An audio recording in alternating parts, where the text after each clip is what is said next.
have donated their time into being judges for the McKinsey case, and so if they each want to introduce themselves. Sure. Hi, I'm Bruce Bradford. I don't know, I think this is probably the 5th year that I've been involved in mentoring here. I took a couple of years off, so if you haven't seen me before, that's why. But love this program, and I'm with the North Dallas Chamber of Commerce.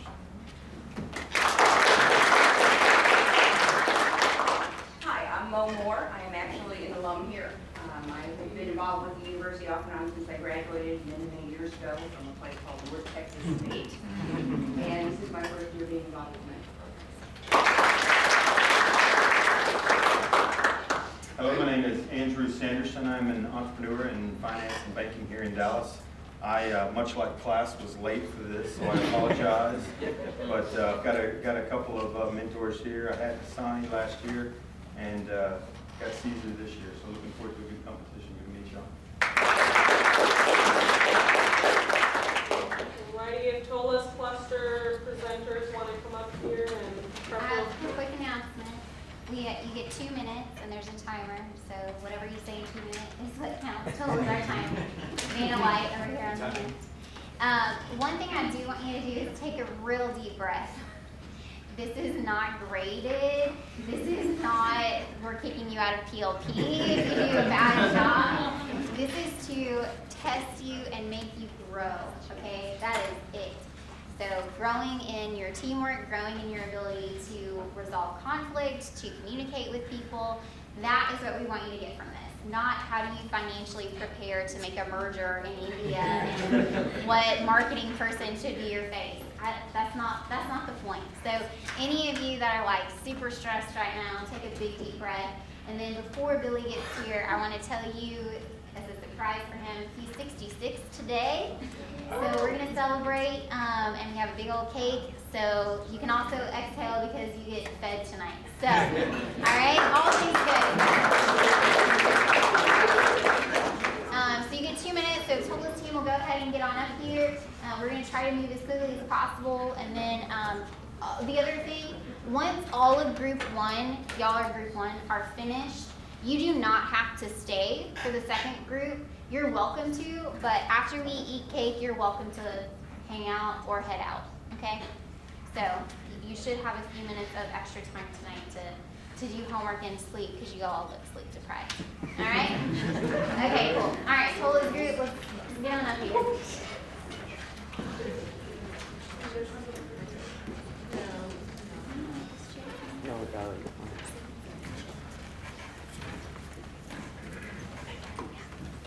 Asia Phillips, Senior Logistics and Supply Chain Management Major with a minor in Spanish. Amanda Reese, Finance Major, Spanish minor. So as McKinsey consultants, we have produced solutions to align with the goals of Fashion Corp, which include achieving a sales growth of 3% in a matter of 2 years. And as a way to expand the market growth, Fashion Corp has considered moving their market to India. We've reached the conclusion that we should not move our business to India.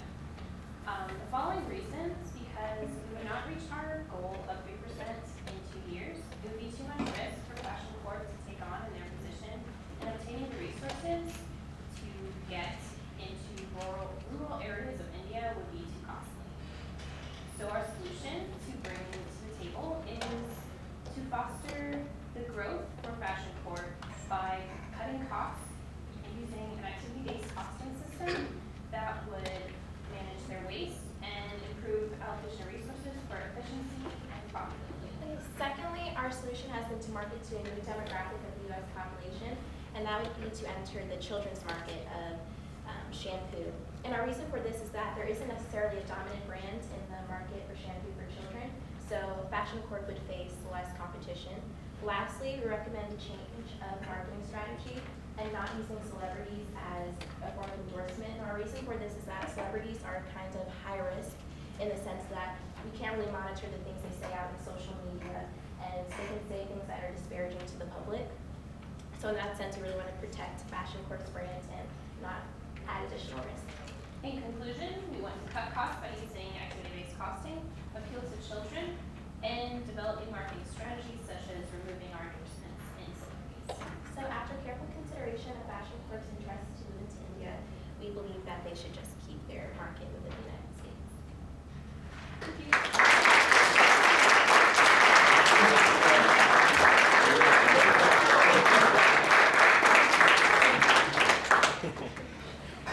So I'm guessing this is one of the smaller teams. Do you have others that are on the team as well? Yes, she's there, Okay, okay. How did you reach the decision as a team? Because if there were multiple folks, how did you work that out? Definitely utilized Group Week and other social platforms. We met up on the weekends to help organize all our ideas collaboratively. What challenges did you face in doing that, whether they be logistical, related to using technology, or just the butting of heads? People are really busy. We have a lot of really successful people in our group, so they have a lot of different organizations. So working around other people's schedules and making sure that other people get all the information that they need to, and everyone's contributing, and we're listening to each other. It was challenging, but we overcame it. So We also had a Google Doc, so everyone got to add their ideas in. Good. And edit it. With regard to the communication on your team, what elements do you think were the best and worked well for you? The Google Doc with everybody uploading their documents and their PowerPoint, so we feel like Tell me about a time that you guys disagreed and how you came through that to your final conclusion. I would say deciding whether you want to stay in the U.S. market or going to the Indian market. It was just really being open to listening to others' ideas, because I initially wanted to the Spain market in India, but just have to listen to others' ideas. So through listening, I mean, how did you resolve that? Was there a dominant point that led to the decision, or was it? Yes. Also, Amanda did calculations and showed that it would also be best to stay in the U.S. market. How do you think you'll apply the analytical skills you use to help you accomplish your personal and professional goals? Well, the analytical of calculating revenue and that sort of thing, that sort of hard data was really important, but also we take into consideration like putting up business, like the logistics, the qualitative aspects of the problem, and really looking at the problem as a whole instead of just numbers, raw number data, and also what problems they arise with marketing, which is more of a social aspect, and that was a problem that we ran into as well. And how do you think those will apply to accomplishing your personal goals? You would take, like if you were getting an offer at a company or something, you would take careful consideration of the qualitative, how you fit in the company, and also salary, and really weighing qualitative versus quantitative. Relocation too. Yeah. I think that's really important. Great, thank you. I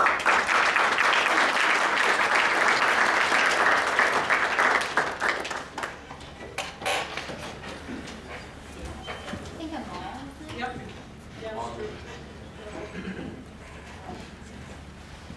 Let down, way to go, guys. Told you it wasn't that bad.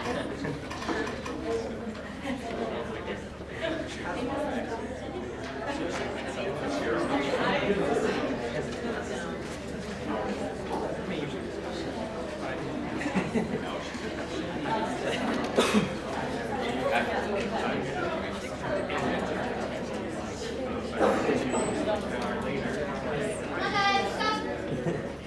I'll give you a hurry.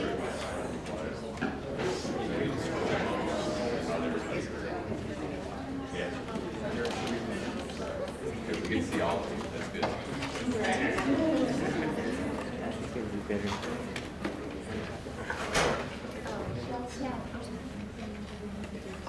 Hey, how you guys doing? My name is Daniel Smith. Young High. David. Name is Calvin, senior accounting major. I'm Sarah Stevenson, senior finance major. Shalini Pavel, MBA operations and supply chain management. Emmanuel Armat, junior accounting major, French minor. Michelle McDowell, HR major, and I'm a junior, sorry. So after much discussion, and I mean a lot, we finally decided for our group to not go to India, but instead to stay in America. We felt like there were just too many issues in America that we needed to tackle first. We were like, how can we go into India If we have so many problems here, if we go into India and we still have all these problems, what are we gonna do? We're still gonna have the same problems. One of the problems that we felt like we had in America is that we're losing touch with our customer base. We really wanna connect with the younger consumers, and so we wanna use half of our $50 million budget into a new marketing campaign, like a social media campaign to really get in touch with those younger consumers for the shampoo. Another issue we want to tackle is the cost of raw goods. We feel like it's rising so fast and our manufacturing costs are just going up and up. So we want to maximize our profits by finding a cheaper alternative, but it's not going to take away from the quality of our product at all. So in order to do that, we're going to stay in America, focus on finding those cheaper alternatives by putting the other half of our budget into research and development. We researched going into India, but we found that when starting a business in India, the cost is actually so high that it would mainly take all of our budget. And it's not like we're going to leave America when we go into India. We still need to fix these issues. So we decided just to stay at home, focus, fix the issues internally.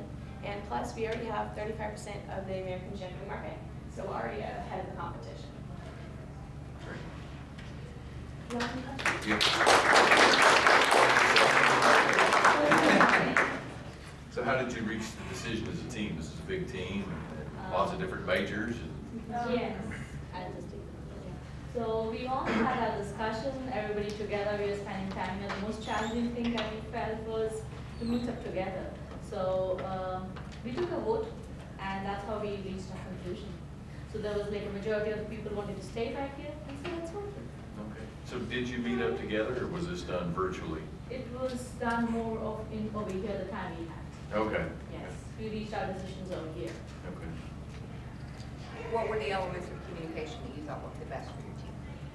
Google Docs, that's what we were using. So that's a virtual way of communication we found was the best way. And we were also using the weekly on the chat. So we were just communicating and informing each other, look, this is the idea we have got, and that's what we were sharing.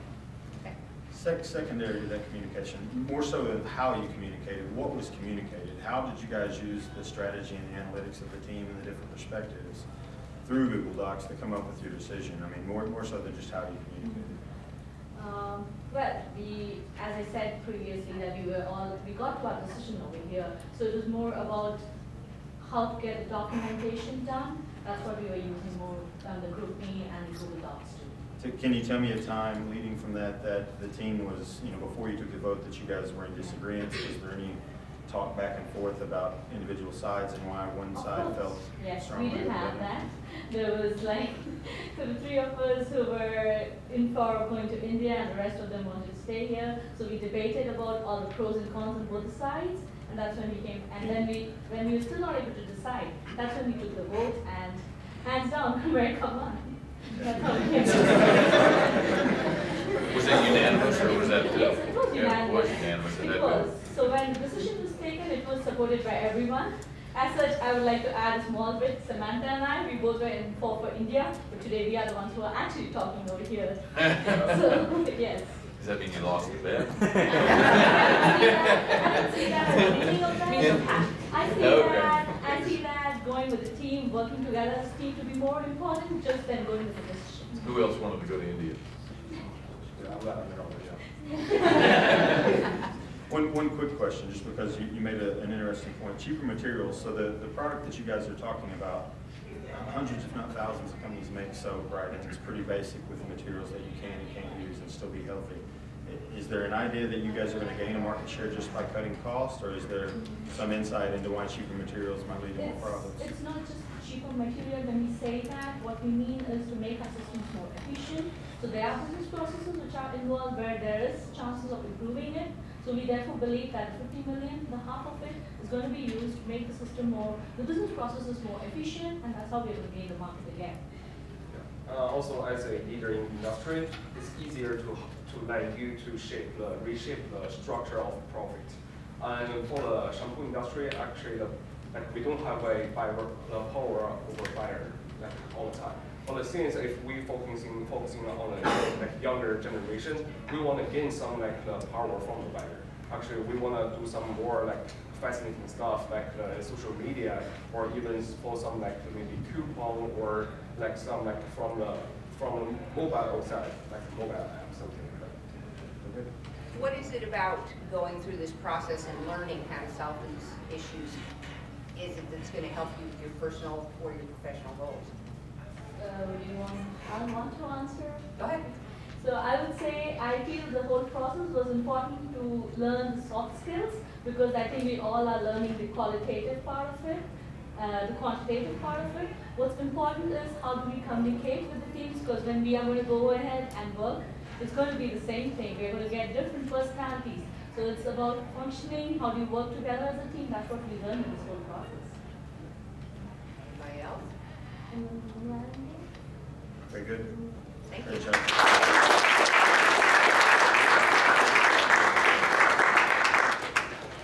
Good job. Victoria.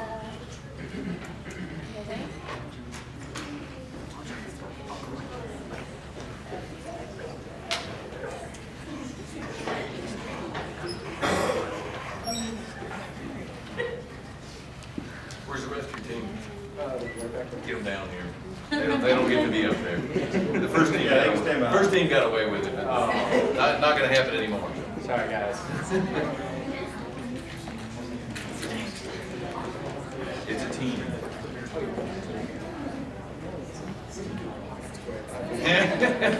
Okay.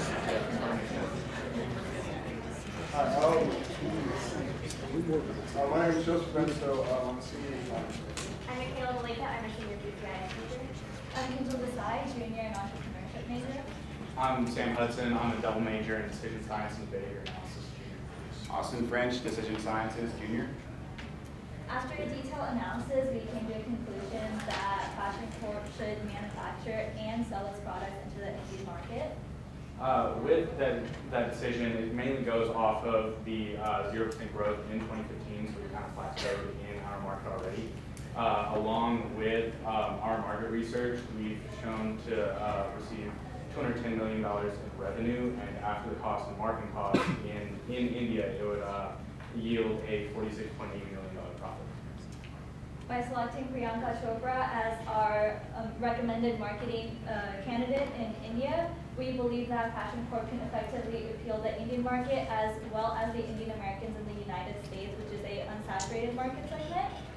We chose her because she is well known in both the markets. She is not only one of the top actresses in South Asia and has won several honorary South Asian awards, but she was also named one of Time's 100 most influential people in the world, and she was the first South Asian woman to win People's Choice Awards for her lead role in ABC's drama series Quantico. With those reasons, along with our minimal success with our recent representative for our product, using Priyanka, we decided to invest in production and sales in India. Thank you. Thank you. So were you panicked at all about the first two teams choosing not to go to India? Are you still good with your decision? It was a thought, but we're still very confident in our decision, especially as they mentioned before, and I'm going to mention the quantitative part as well as the qualitative. The quantitative that just shows numbers is we're going to yield a very large profit in India and take a 50% share. And you've heard the question. So the team dynamics. Yours is a smaller team than the last one we talked about. I'd have to think that probably makes things a little bit easier than the challenges that they may have faced. Yeah. How did that stack up for y'all? So it stacked up very well. We did have main decisions on if we wanted to go in or not, but as Kinjal mentioned with Priyanka, after we looked up Priyanka, which was an outside choice for us, we really, that was one of the main reasons that helped us back, because we would be able to split the marketing costs in both America and India, since she's an internationally known icon and on the Times Top 100. When you got together face to face, how did you communicate best?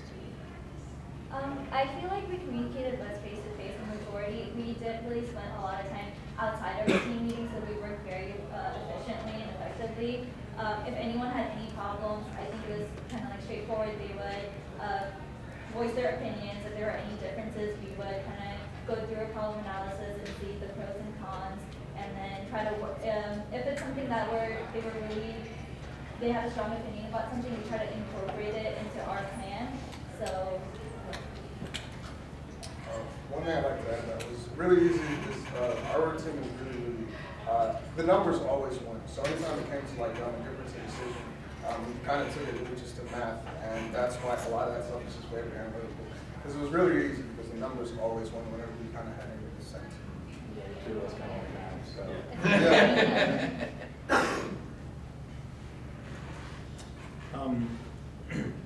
Can you tell me about a time you guys disagreed, whether it was early on or late in the process, and what led to the decision really turning? I know you said it was about the analytical side, obviously from a BCS side. Can you tell me a little bit about the strategy from the numbers that made you tilt that direction?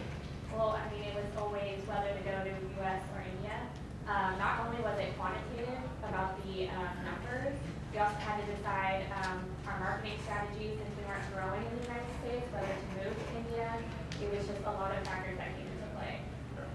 Also, the biggest thing that we looked at, because the biggest ascent started between, we wanted to go to India, and some of us wanted to stay in the States. So what we eventually decided on is the cost of changing our demographic market in the United States would have been too costly for us to actually reach our goals, because the way that we're primarily marketing, we've calculated a lot of millennials, we calculated a lot of kids, so we have two options. Either to go to older market and try to become a premium brand, which would be just a complete nightmare if you look at marketing, if you look at just like the whole idea of restructuring your brand. And the whole idea was if we stayed in the States, we'd have to restructure our brand.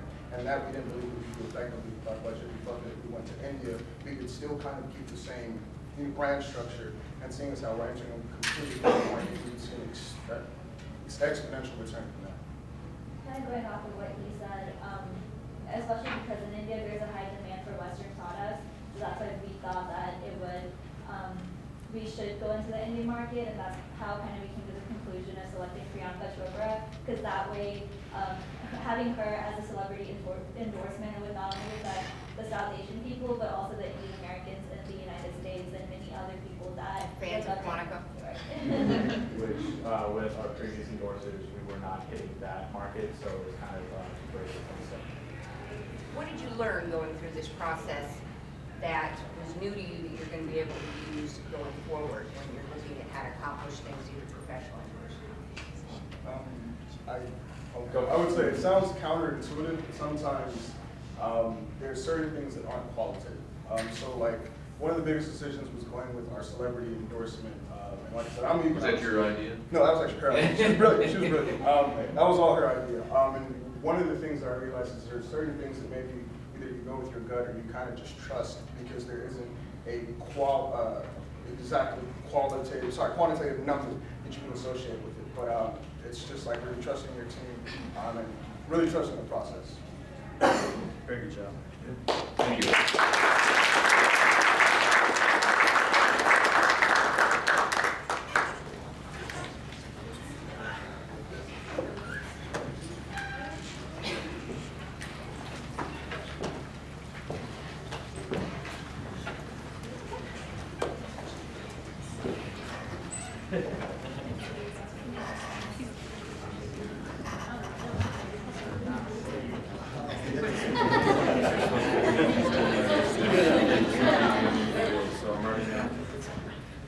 Are y'all Andy's team? Yes. Is Andy on your team? He's the leader. Oh. Yeah. Gotcha. I've been trying to figure this out. Okay. Please. Hello, everybody. My name is Robert Myers. And I'm Jeremy Lake. And we are both representing ACI in a joint venture with Fashion Corp Industries. And our goal with Fashion Corp in this joint venture is to determine if it is worth Fashion Corp moving into the Indian markets to try and capture some of the shampoo shares that are available there. And based on our study and findings, we have determined that yes, it is a good idea for Fashion Corp to move into the Indian markets. Currently, India is the second most populous country in the world, right behind China. In 5 years, it's predicted that India's growth will surpass that of China and become the #1 populated country in the world. That translates into a 12% growth in the shampoo market in India for Fashion Corp to get into. And we plan to capitalize on that growth with an effective marketing strategy that utilizes both billboards, radio broadcasts, and celebrity endorsements by Ashaya Rai, who is a very famous Bollywood actress and claim to be the most beautiful woman in the world. And this marketing strategy not only is cheap, but is highly effective at capturing the most viewers and audience for the cheapest price. And although getting into India now may not net the desired 3% growth in the next 2 years that Fashion Court desires, the growth over the next 5 to 10 years is immeasurable at this point. And so therefore is our conclusion that is Fashion Court's best course of action is to enter the Indian market now. Thank you.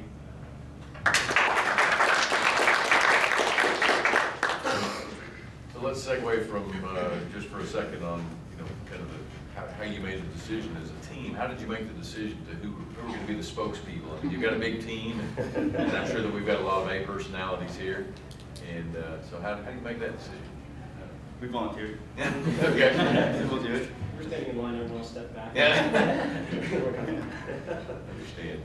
What were the biggest challenges that you faced in coming up with a solution?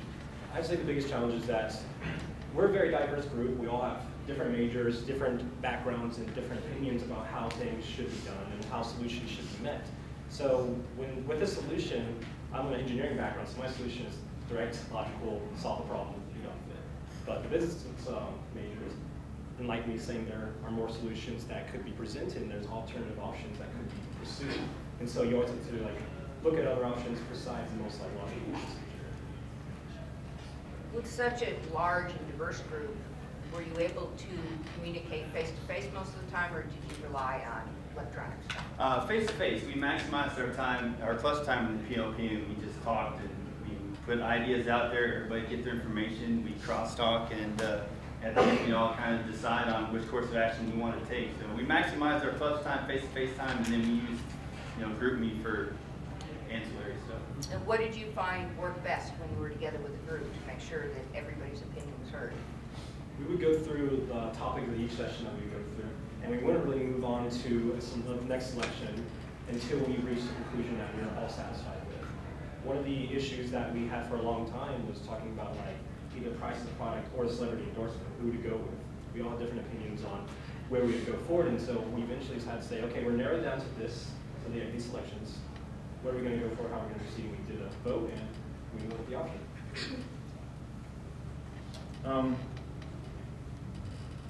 With a huge group like this, and obviously I'd love that real quickly, you guys tell us your names and your majors so that we can kind of know a little bit about it. Okay, I'm Lauren Marine, business marketing major, minor in economics. Quentin Gallegos, finance major, junior. Todd Rojas, finance major, minor in accounting, junior. John Williams, senior business engineer. Robert, senior study mechanical engineering. Jeremy, senior operations, supply chain management. Tanya, junior accounting major. Amanda Wong, TAM senior. Tracy, human resources, junior. So it sounds like you guys have got about the most diverse background in major. Tell me about one specific time that the team disagreed and what it was over and how you guys got to the point where you took the vote. What were some of the key steps you took? I would say we never really came to too many disagreements. We kind of sat back and had an idea. We all kind of our own ideas and kind of put them together as a team, and then we kind of went on from there. Because even though we're all diverse, we all pretty much had the same mindset towards everything was going for, such as really never came to too many conflicts. But whenever we did, we was able to figure it out, have the same mindset. So. How was it resolved? How did you resolve that when you came to that conclusion? Okay, well, since we do have many different backgrounds throughout the project, there was at a certain point where we said, oh, there's too many holes, maybe it's not a good idea to enter the Indian market, and from that we kind of started weighing pros and cons with that. Everybody put in their opinion over that, and then we found that by pointing out the holes in our position, we were able to kind of tweak our argument to make it stronger, so we're closing up that gap. So it was just mostly about what are the commonalities that we find and kind of emphasize on that. I'd be interested in both Amanda and Chadwick's response to this. What was it about the business case, the consulting project, that you learned that you think you'll be able to use going forward? And I just picking on you two, since you seem to be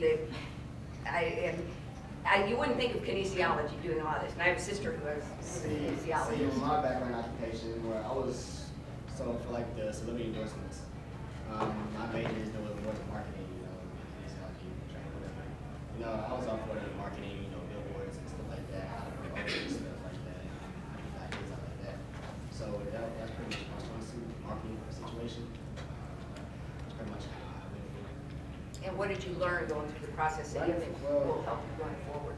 Learning from that, I guess the backgrounds of everybody else, you know, I kind of learned different ideas, being all around, such as like, let's say when it comes to like the business side and the finances and stuff like that, you know, I kind of learned where their mindset is, why they hit these certain numbers and stuff like that, and how to progress. So let's say we didn't get the 3% within 2 years, you know, I kind of see where they're coming from, where it's going to progress after a certain 2 years or so. What I learned the most from this is probably developing how to work with different people from different backgrounds. I think that's something you'll encounter in every field of influence medicine, business engineering. So I think that's really what I gain most from this is sort of collaborating with people and keeping an open mind and sort of coming to one conclusion despite different backgrounds. Anybody else have anything they want to share? What they learned? As I said earlier, this is a little eye-opening for me because I'm used to just working with engineers in my degree, and just hearing like most time like we'll go like, okay, look at the numbers, look at the math, go from there. There's not really much math like outside of like production and whatnot. There's not much math in, well, there was math in marketing, but like it's like looking at what people will like how you have to know the market, know the culture, know what people go for. And that's something that I was like, dude, never actually considered that before, like in a product or something like that, or a business side. A little more of an art than a science. Yes. Right? Yeah. Very good job. Thank you. Thank you.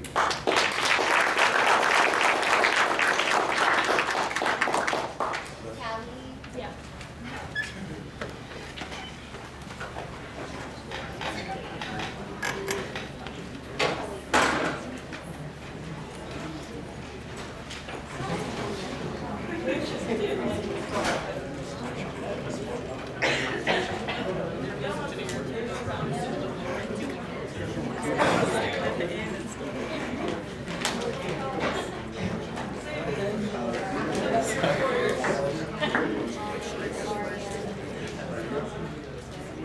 Jack Patton, a senior decision science major, accounting minor. Tom Rapp, I'm a senior BCIS major.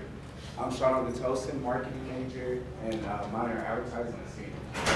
Robert Thomas, a junior in the mechanical and energy engineering program. Jason Denton, senior marketing major. Timon Fong, finance major, junior. Victoria Dubos, I'm an interior design major with a minor in home furnishings and marketing. I'm Stephanie Ann, master's electrical engineering. So for our group, when we looked at everything in the McKinsey case study, we saw all of the requirements of what Fashion Corp you guys wanted to do. So you wanted to make 3% growth that second year, you wanted to increase your revenue, and then you had a $50 million budget. So we looked at everything, and for the first 2 weeks, we were all for it. We're like, yeah, it looks like a good idea. But then after we ran all the numbers, we looked at the celebrity endorsements, the marketing, the market share there. We decided that it's not going to really be worth for any of you to go into India, and you'll actually probably be losing profits, not getting anything out of that as well. So for the first point, Robert is going to hit you up with why we think you should go in. Yeah, so the first problem that we found was that Fashion Corp would not be able to reach its goal of 3% growth in the first 2 years because their Fashion Corp has no established infrastructure immediately, as well as the market is already separated from a lot of Indian shampoo companies, so there's not enough share for them in that market. And also, within 2 years, it's too small a time frame for them to actually grow themselves in the market. And then so for the second point, we thought of that the corporations that are already established there, it's really hard to compete. There's 2 corporations right now, I'm not really 100% sure what the name is, I have it on my cards, and they make up 70% of the market share. They dominate the market, it's really ridiculous. So to walk in there and try to take a little bit off of them, it's a huge price war between those 2 companies. So to walk in and try to grab something in the first 2 years, it's going to be hard to grow at least 3%. The cost of manufacturing overhead is not worth the profit Fashion Corp will be making within the Indian shampoo market. We are happy to discuss some of the alternatives that we feel Fashion Corp would become more successful in order to achieve the 3% growth that you are looking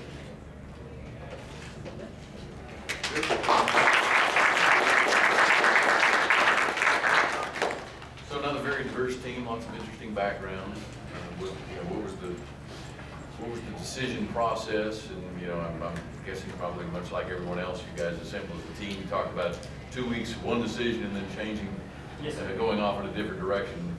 Give us some, pull us behind the curtain on that. So the first 2 weeks when we were doing everything looked great. It was like, yeah, it's a growing population, everything looks great, and then it really looked like a good idea of good marketing, you have a good actress, a good actor to go with it. But when we ran the numbers, because we use GroupMe to look through everything, so we'd send numbers through stuff. We discuss more decision making together as a team when we're here, because it's a lot easier face to face, discuss something. But on GroupMe, we would put data and information that we would think would be important to this case. So when we looked through the information and the data, it figured out that it wasn't really worth it. A lot of the numbers that you would think would be significant really weren't. So when it comes to population, the population is going to, when the other groups talk about the population is going to increase, within the 5 years, well, that's true, the population is going to increase, but 70% of India is rural, but only 18% of that is what you can get out of it. So you only get around maybe 30% of the whole population is in the shampoo business for consumer-wise. So it's like you look at that, it's like, wow, it's really not a huge market from what you think from the population. So that's when we came to that decision. We're like, okay, we have to take a step back and look at this, and it doesn't seem like it's going to be worth it for us to actually go employ you guys. What things happened during the team dynamics that demonstrated to you guys that you were communicating well and that you understood what the other team members wanted or what they were concerned about? When we were together, the thing is that when you have a large group like ours that's so very diverse, each person can bring in their own resources. They each have their own viewpoint on the thing.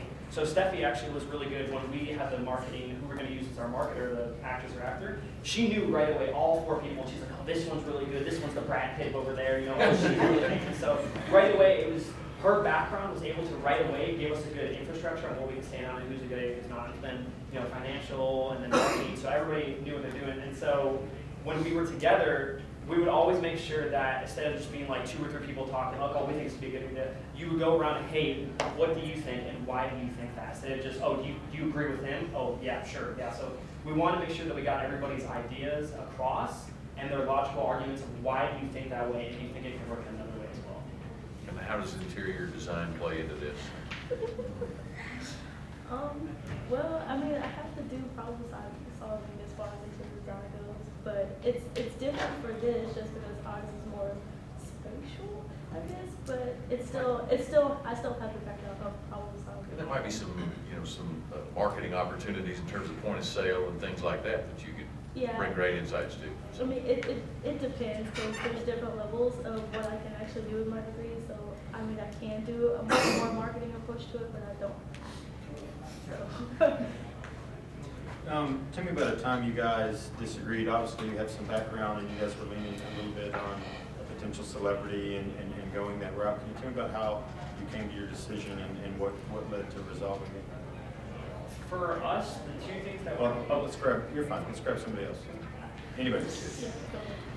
So as he had mentioned before, we have a lot of shampoo companies in India, and you might know that Indians are more inclined towards herbal shampoos. So we in some of our homes we grow our own shampoos. It's called shikakai. It's a powder. It's like a shampoo. So we have so many herbal products that are coming into the market right now, and we have a lot of such kind of shampoos that people root for now compared to the chemicals that are in the Western shampoos. When it's endorsed by a celebrity, it is like people want to buy it, but that's short-lived. After a few days, they just go back to their own herbal shampoo.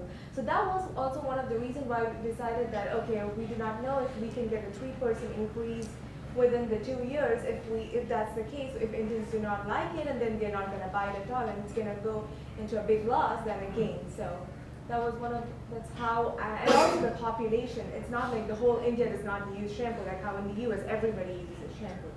Since you grow plants at home and you have the shampoo at home, so most people would prefer it's towards once you're 18 or 19, that's when rural part of India people actually start using shampoo in the rural. So it's mostly just in the cities, so these 2 are the reasons. Very good. So obviously you had to look at cultural differences for many of you. In going through that, is there anything that sort of struck you as an aha? I've learned something that's going to help me going forward.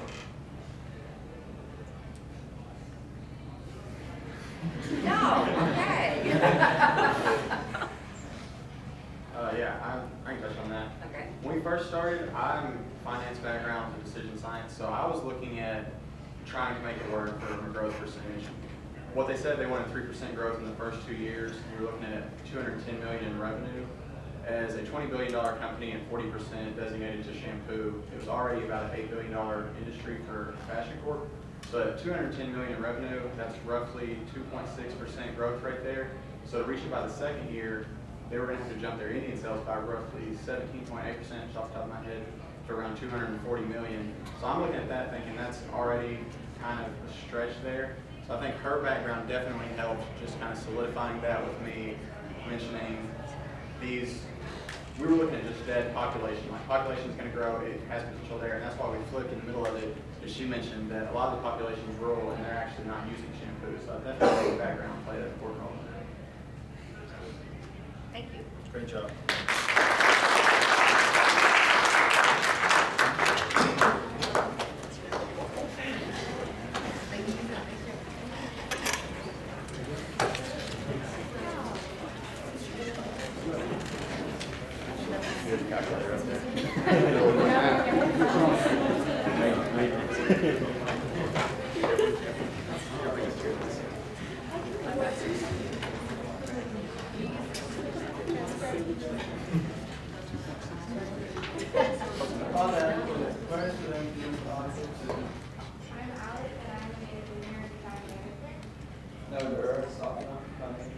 Brianna Martin, junior pursuing an HR degree. Rebecca Everett, marketing senior. Christina Crow, accounting major, senior. Stephanie, junior operations supply chain. Anthony Robb, senior operations supply chain. So we're part of Hame's Consulting Group, and our final decision is to stay in the U.S. and not go to India. The reason for this being is that the business and construction permits take about 6 months, and that's about a fourth of the time that we're trying to expand our market share. So we decided that to take that fourth of the time out of the equation and actually pull 2 years to expand our market share. The second reason is that the U.S. cannot protect the intellectual property rights of companies over in India because they're a developing country, and that they lack the enforcement of IPR in the country. And the final reason is the success factors of companies that actually have moved over to India. Procter & Gamble failed miserably. They lost 2/4 of their market share of all their products. The next issue that we want to address is how to increase our shampoo sales growth. So the first thing that we're going to do is we're going to partner with companies such as Goody Hair Accessories, like the little rubber band. And by doing that, we're going to try to bundle our products, so bundling the shampoo with the hair accessories. The second thing that we're going to do is we're going to collaborate with hotels and salons. So not only can you enjoy your shampoo at home, now you can go to your favorite hotel and salon to see our shampoo product there. Lastly, we're going to direct our attention to focus groups and market segmentation, because we feel that after doing a lot of research and surveys, we learned that Americans from young adult to middle age need shampoo. With all of this in mind, we come up with 2 projected outcomes. The short term, then we want our sales to finally break even. And specifically, we would expect our shampoo sales to rise 3% in a year, within the next 2 years, via improved customer satisfaction, as said earlier. For our long term, we want to actually expand into India as a long term, but only after attaining economic growth. And finally, we want to say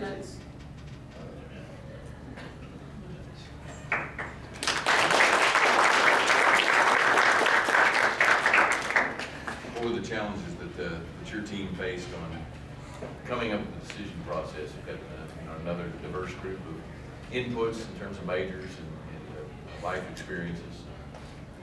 Talk a bit about that. Talk about that. Well, since we are a diverse group, we were able to bring different aspects of our lives into the equation. And we did have some challenges deciding like what to do. We originally wanted to go to India, but then we debated and we really talked it out amongst our group, and we decided to go into the U.S. Can you identify something that occurred during this project that demonstrated you were communicating well with each other? we decided to finally meet face to face, or not finally, we actually decided to be face-to-face outside of our Philippines on multiple occasions, and I think that helped us a lot. Like, that's where we got a lot more work done, a lot more effectively, a lot more efficiently, through better communication and more private, and everyone was more comfortable voicing their opinion.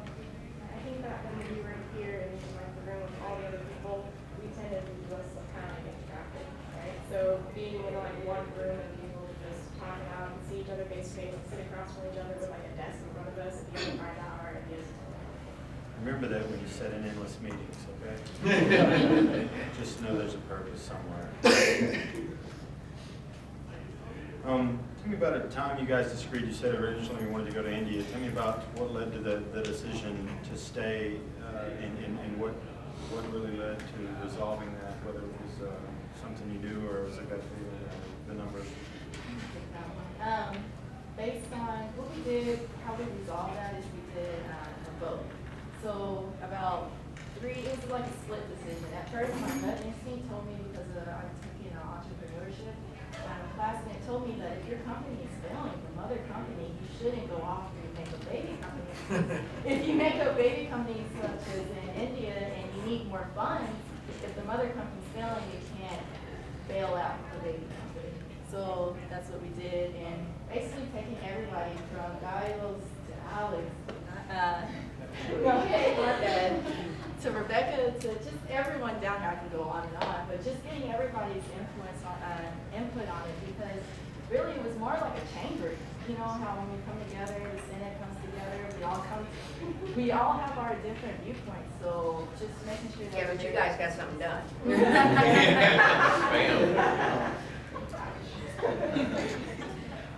Was there something that occurred during this that surprised you, that you now realize is something you can use going forward?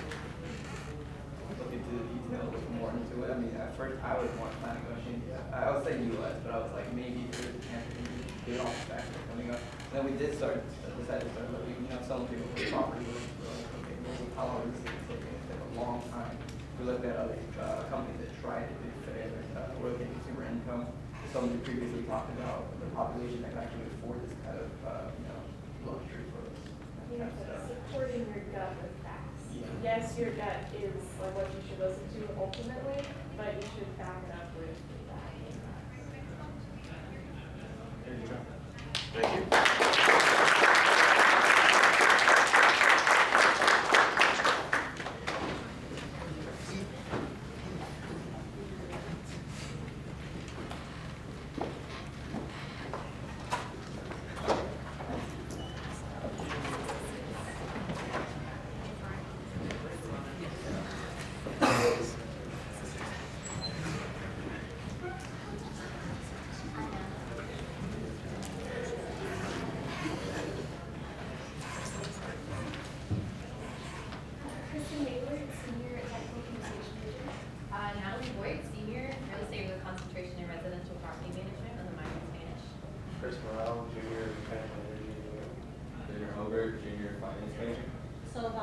Biology, and with a chemistry minor and Spanish minor too. Junior. Kyla Davis, communications major, marketing minor, senior. Jay Grena, BCIS major, junior. Sonia Villala, electrical engineering, master's.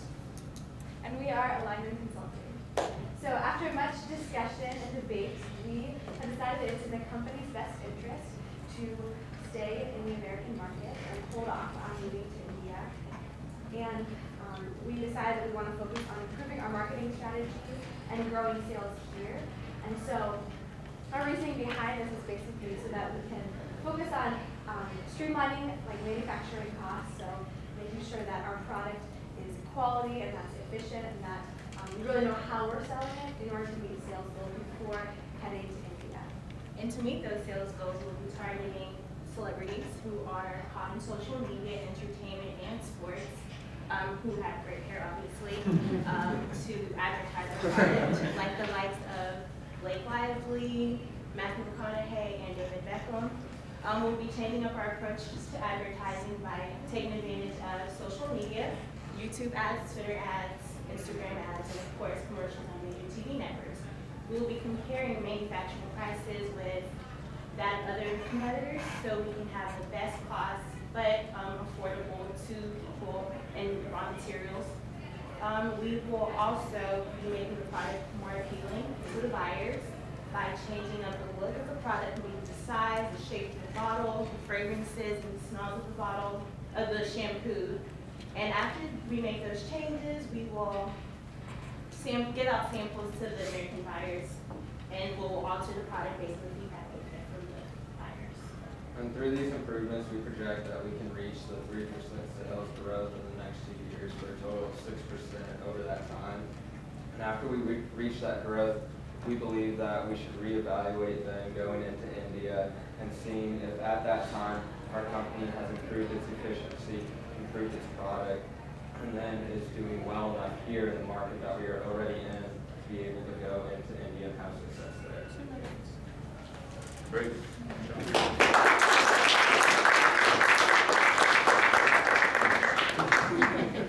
So it's interesting, and I don't know the full details behind the case, but it's interesting that everybody's looked at this in a very binary fashion. It's either stay or go. And I like the idea that y'all have kind of entered an additional possibility there. That right now we think it could stay, but let's look at this again in a couple of years. So how did you come to that decision? Was that universal, and who had that blinding flash? Yeah, sure. Actually, we spent a lot of time sitting down, and every single person in the group brought out their own ideas and the reasons why. So someone would bring up an idea, and then we would talk about the pros and the cons as a group to figure out, maybe that wasn't such a good idea. I like where you're going, but let's alter that. So we just kind of came up as a group together that, why do we have to make it just one thing? We can, improve efficiency here, and then later talk about India, because essentially that's really what the company is asking us. And they're consulting groups, so they kind of want to do what our clients want. So. Well said. Did you find there was any one way of communication that helped you the most? I think just like the best communication we found is just letting everyone have a voice, have to say. So if you felt something when we were talking about a certain part of the case, go ahead, bring your ideas. So we were real open with each other, and through the process we really spent more time understanding each other's viewpoint and seeing how we could see our differences and how we view the specific situation, and then go from there.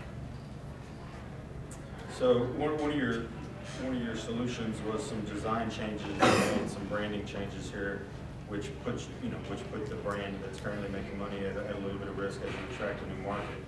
Was there, although you said you guys would consider in 2 years, was there any consideration as to why that risk was less than entering a new market, or was that something? We looked into the Indian market, and we found that a lot of people in India don't necessarily use shampoo as much as the American people. So we thought about the unknown in India. Why do we want to go somewhere where we're not really familiar with when we know what the people here like? And we asked the girls in the group what they like about shampoo. We also talked about the size of the bottles and how it smells, and that was pleasing to them. So we wanted to work on that, and a lot of the guys were with it too. Essentially, we wanted to come up with the idea of, put out the idea that we wanted to see the research in this popular current brand in the United States and see what they were doing that they had in common. So not necessarily that we were going to copy them, but if we could do something a little similar, because that might boost our sales. One of the big things also with that was when we read into the case and to see that the sales growth really plateaued, when we looked at, okay, for our sales growth that's plateaued, how can we differentiate ourselves from the other products in the market? How can we make ourselves stand out as we should be looking into the product that you want to buy?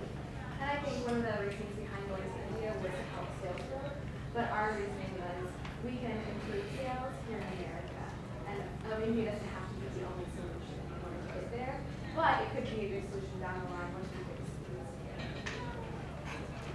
What do you take away from this process as something positive to be able to use in your own life going forward? It was really fun just getting to know everyone's point of view outside of the project and in our lives. So I think we got really close. So And it was yeah. If I could add something onto that, I would say the importance of feedback. We were all giving our opinions. So everyone talked about collaboration, and how every group is diverse.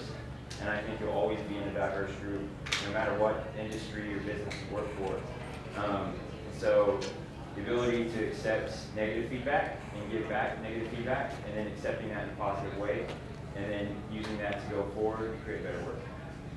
I think the fact that we did become such a good friend, that helped us a lot more because we just felt comfortable enough to tell someone like, hey, that might have not that great, or really good. Like this, I don't know, we had a lot of fun with it and got to know each other outside of the project, so I think that helped us to get to know each other's personalities, what makes us tick, why we think a certain way, what we've been through. So it's just everyone has a reasoning for the way they think, and I think by getting to know everyone individually, that helps us a lot. Very good.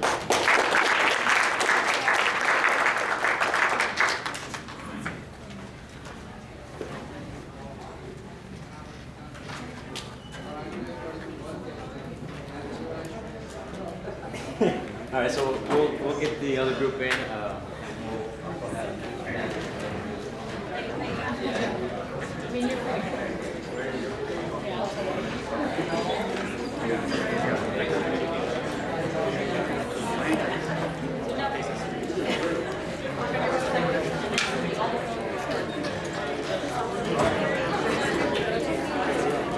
All right, guys. So before you head out, so we're gonna get out a bit early.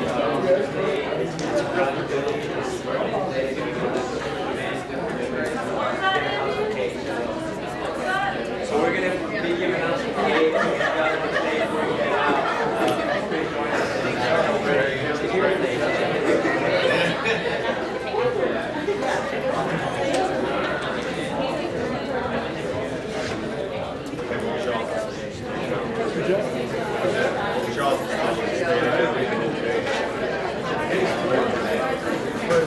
One of the options they're considering is that, so I mean, it's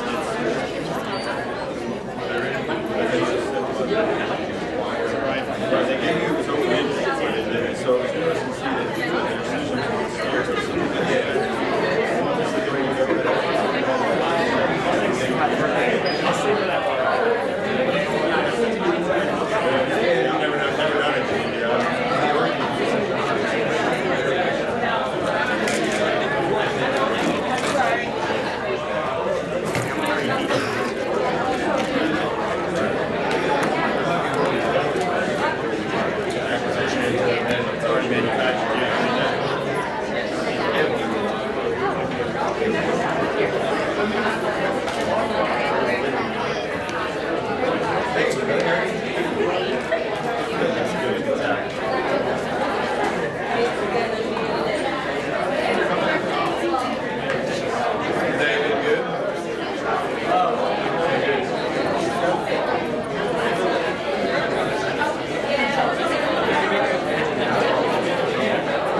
guys so much. Because when I walked out in the lobby, I could smell cake.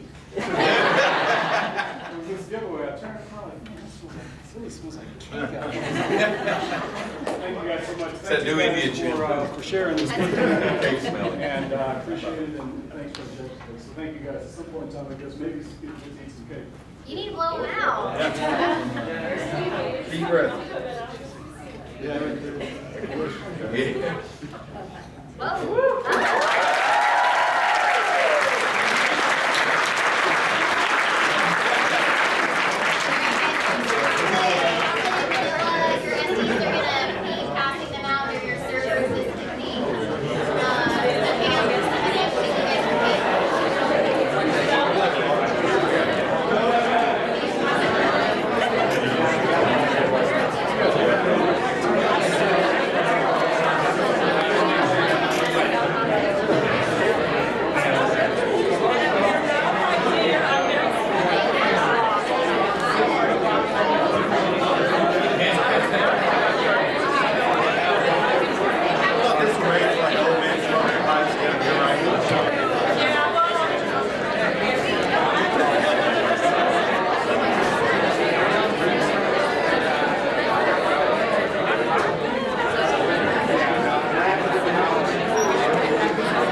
Use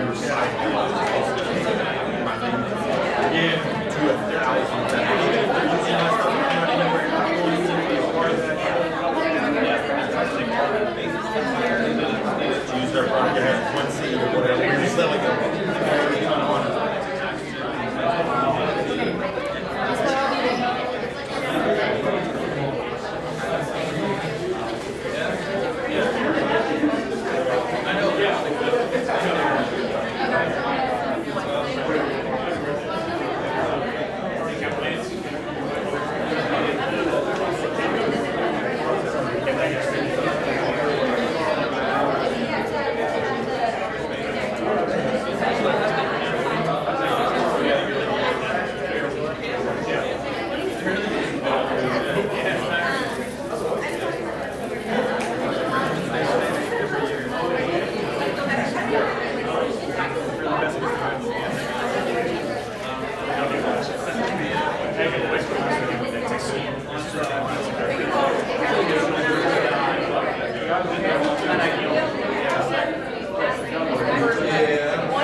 All right, guys, we're getting started in 6 minutes, 2 seconds.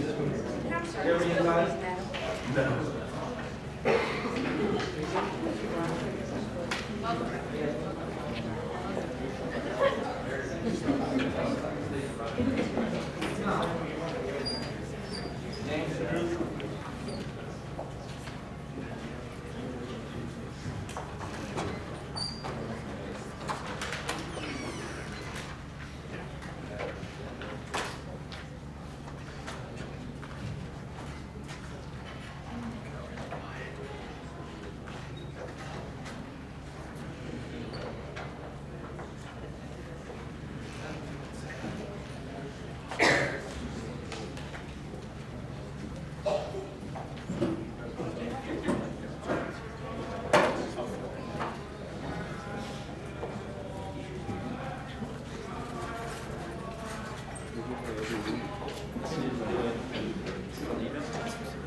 Okay, everybody. Today we're going to be doing the McKinsey case presentations. We have 3 lovely judges here who are our Philippine mentors. I know you guys already introduced yourselves, but you guys want to introduce yourself? Hi, I'm Bruce Bradford. I'm, I think, 5th-year mentor here, and really love all that the mentorship program brings. You bring a lot to me, and believe me, I take a lot away. And I thank you for your time. I'm President and CEO of the North Dallas Chamber of Commerce.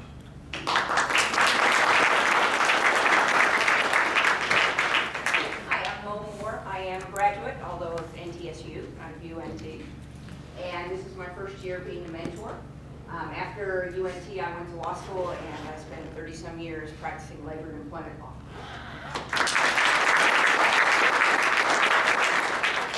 Hello, my name is Andy Sanderson. I'm a second-year mentor here. Caesar's my guy here at UNT that keeps me in track. So looking forward to hearing y'all's presentations. Thank you. So we're going to go ahead and get started. So James's cluster, you guys are going first.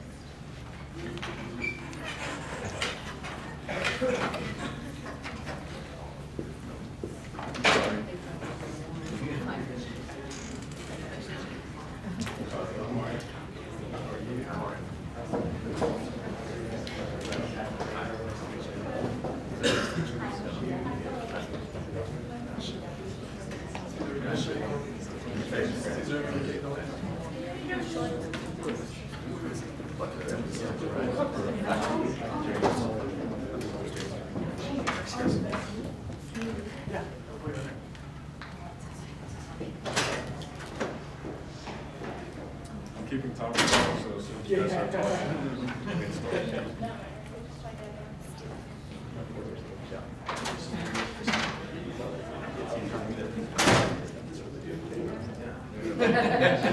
No, not that. I'm not trying to give you a grade. I'm good. I already gave one. I just changed it since I saw it.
Our team has been presented with the decision to decide whether enforcers, sorry. Rewind. Yes, rewind. To decide whether Fashion Corp should or should not enter the Indian market. With Fashion Corp's East, the capital market, we have decided that Fashion Corp should enter the Indian market to raise capital while sales have been declining at home and to grow those sales naturally. With Fashion Corp's 2-year investment, we'll actually meet 175% of our targeted 2-year growth. With our marketing strategies that we have in place, we will be able to reach that goal. Our partner Cheetah would present those marketing strategies. So as Caesar already explained, the research over the past few years shows that our shampoo sector is not growing with our current investments in the US and European marketplaces. These marketplaces are completely tapped out, and our marketing strategies aren't working in these areas. However, if we apply these same marketing strategies to the Indian marketplace, we see potential for huge success because the use of celebrities in India to endorse products usually and most of the time succeeds in the Indian marketplace. With this in mind, our marketing team has suggested using Shah Rukh Khan as our celebrity endorsement to market our product in India. Shah Rukh Khan has been a star in the Bollywood world over the past few decades. He has starred in dozens of movies, and he is known well across the country by various different demographics. If we use Shah Rukh Khan to market our product, not only will we reach our target audience, we will be able to expand beyond our target audience and sell to various demographics across the country. In conclusion, Fashion Corp should invest in the Indian marketplace because it has potential to significantly increase the growth of the shampoo market in India, because India has been untapped by Western companies. Thank you.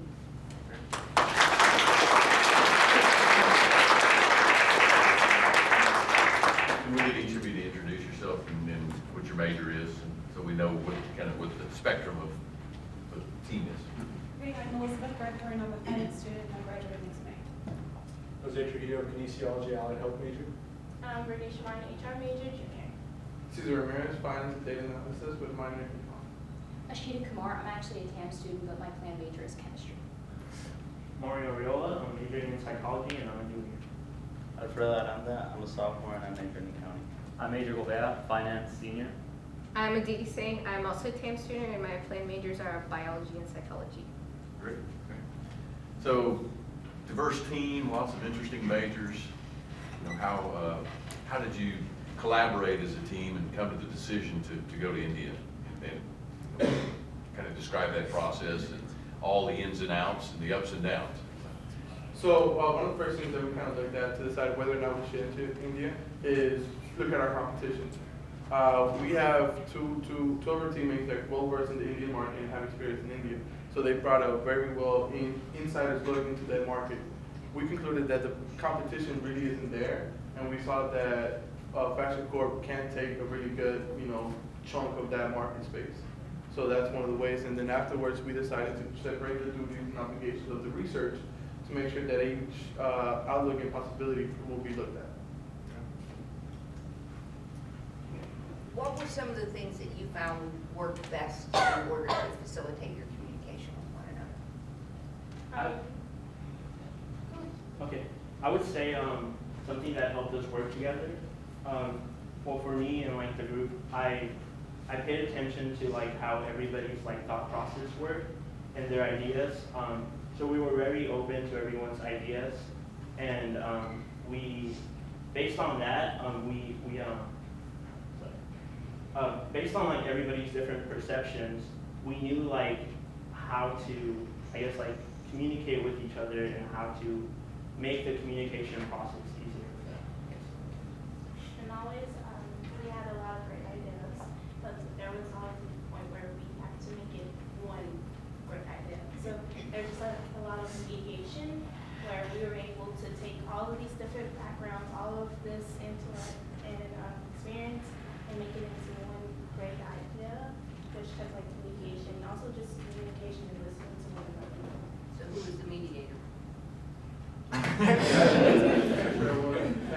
on top of the communication, we also put in the effort to meet outside of, as a team, as a unit, come to, hear everybody out, make sure everybody thinks their ideas expressed and nobody's being left out of the process.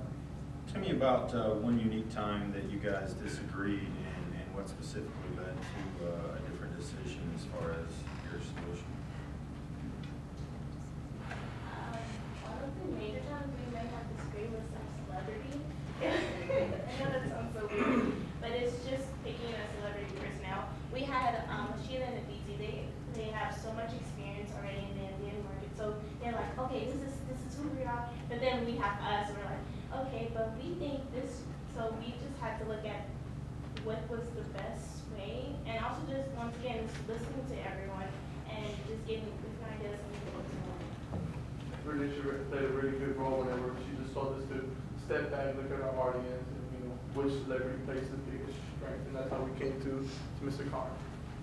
Yeah, at first, we had many celebrities that we were taking into consideration, and we all liked them for superficial reasons. We didn't do intense research on each celebrity beforehand when we had a few on the platter, and then we took a step back and we researched each celebrity.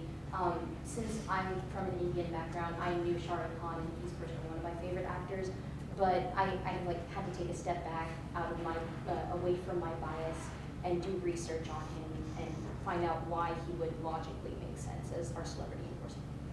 Would that include the number of his Twitter followers, if that's a thing for him or something? Yes, we actually have a problem trying to find someone who could access Twitter because none of us really use Twitter. So we were trying to figure out, okay, who can get on Twitter to find out who has the most followers. That's good. Another thing is time schedule. When we're scheduling outside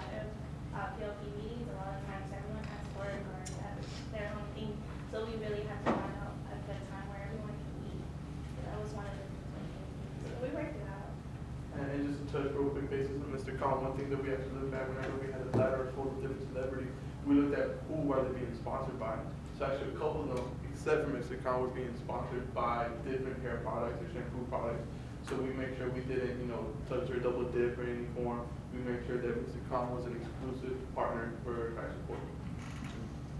As a result of going through this process, what did you learn that you think is going to help you as you go forward and thinking of your scorecards, how you're going to accomplish those goals? Yeah, sure. That throughout your journey and career, you're going to meet different people with different backgrounds, and there's going to be times you're going to disagree, and the one thing you should do is to just step back and listen to just have compassion and to understand from where they're coming from where you're coming from, and just make a decision based on that. To add on to that, it was really interesting working with, throughout the semester with my cluster, because I'm a TAM student, so I'm technically a senior in high school. At my old high school, it was a really large school with generic, same old classes with similar classmates. But here we have an age range from 16 to 23. We have science majors, we have business majors. And by being in this environment, I learned a lot more just from everyone, from their past experiences, that I feel like if I had not taken part in PLP, had I not applied, I wouldn't have learned these any other way. And it's also like just understanding, once again, how she said we're from different majors. He is a finance major, and sometimes he's like really into the numbers, and I'm like, no. But just once again, we're gonna always work with different people. I'm in HR, so I'm gonna probably work from some science or STEM person. Now we're gonna have to take time to maybe learn a little bit about what they're doing, and them learning about me in order to communicate with them effectively. Great. Thank you. Very good job.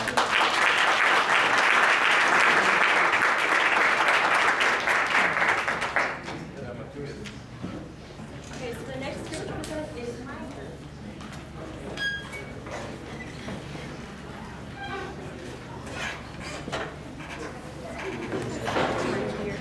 Still too close?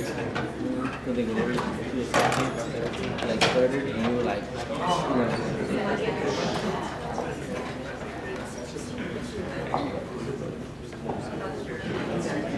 What's the name of this?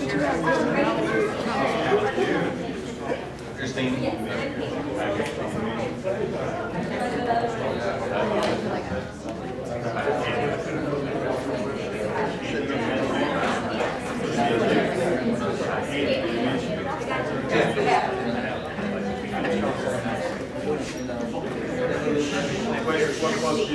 Christine.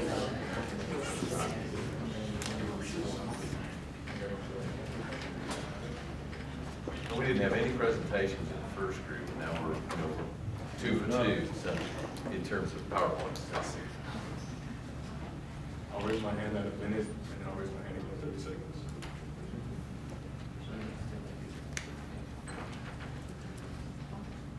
While they're setting that up, you want to tell us your majors? I'm Caitlin Abraham. I'm a sophomore and a marketing Stop on majoring in integrated studies and biology with a couple minor majors. Commander Jetty, I'm an international student. I'm a senior year. I graduated in May. I'm a communication studies major with minor in marketing. I'm Shanna Abackway. I'm a senior accounting major and a minor in social science. And Armando Flores, I'm a senior with the major in marketing with a focus in professional sales. My name is Tyler Allen. Majors marketing also with a professional selling concentration. Christopher Taylor, majoring in logistics and supply chain management, senior. Edgar Rangel, sophomore, majoring in entrepreneurship, minor in finance. One more. Oh, sorry. So Selena Alexander, major in Master in Business Administration. Great. We have one more on the side. No, I'm sorry. It's Sosa. I'm a sophomore and I'm majoring in business computing information systems.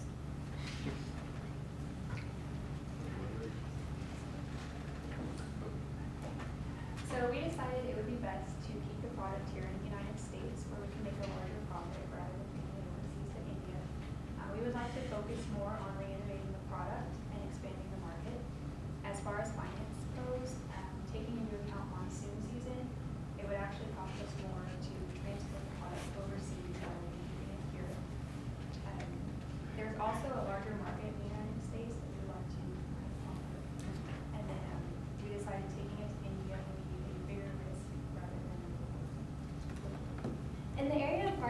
we decided to focus more on our millennial generation as well as all genders across the board. Two ways that we're going to do this is one, by focusing more on the YouTube celebrities. That's really going to focus on millennial generation because that's what a lot of people are looking for nowadays. And whenever they're looking at the products that they're using on their videos, they're going to go out and buy those products. Secondly, we're also going to focus more on using our social media as well, because that's not only going to be for the millennial generation, but as well as all generations. From a technology standpoint, we'd like to allocate part of the budget to innovating the bottle, recycled raw materials, and the wine industry as referenced in research, as they are the golden standard in bottling and bottle design. We'd also like to include instructions for hair follicle stimulation, so that we may cite marketing study that shows correlation to reduced hair loss. All in all, we feel there's a Talking to me now? best interest to move to India, as we found most of our competitors are already there, and in doing so, we won't perpetuate the problem. Great. Very good.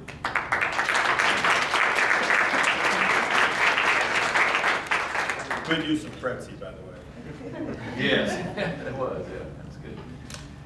So another very diverse team, lots of different majors and you know, points of view. What challenges did y'all face in that? Somebody that hasn't been part of the presentation team. So what sort of challenges did you face and what did you learn from that? Okay, so we have amazing ideas. During like the first 2 meetings, we were just throwing ideas like back and forth, and we just wrote them down. We had like making an app, like sort of like entrepreneurship ideas, and we were just going so big and broad. And then we're like, wait, we have a time limit. We're consultants. Let's bring it back, bring it back. And so we had to, put down a few ideas, and we kind of just worked together. We thought as a team, what is beneficial for us, and where we're going, and our goal, and our mission statement, what we're going to do. So. It sounds like you thought you were communicating very well. Is there anything that happened during your meetings that demonstrated you were engaging in effective and efficient communications? I think something that happened during our meetings that we all did a very good job of is avoid groupthink. We all constantly play devil's advocate to each other's ideas. So when somebody brought up we should stay in India, I said let's not go to India, and then we discussed that. We really play devil's advocate so we could really find out really why we want to do something or why we don't want to do something, rather than we all just agree with one good idea that sounds simple, sound logical, and that way we can really find the crux of our issue and really just focus in on that.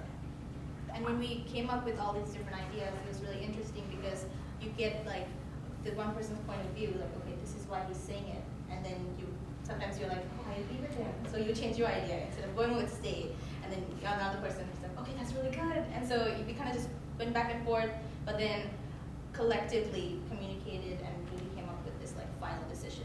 We even like voted, and we didn't ever put anyone down. We kind of was like, okay, your idea is really good. Why don't we just use that in this decision? And then in my opinion, what we were doing also, it wasn't really that like in a sense structured. We were more like free. So it was okay to be wrong. It was okay to like share opinions that might have not been like cool, or like, wait, what are you doing, Edgar? Like, because I want to do like 3D printed thing, and they're like, oh, Edgar, that's too weird. Like, so I was like, oh, okay, maybe not. And just like getting back to the center, like, what's our goal?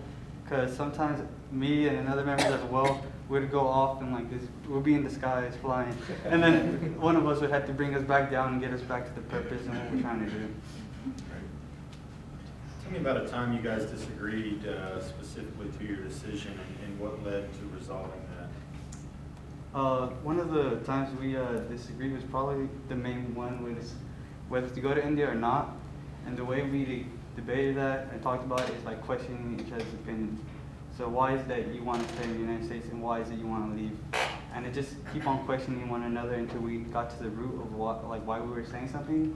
And if you couldn't back up what you were saying, then the other person's point of view was So somebody with a finance or business backside, tell me the numbers that led you guys to changing the product design or the bottling. So for the numbers that we had, we only had like a $50 million budget.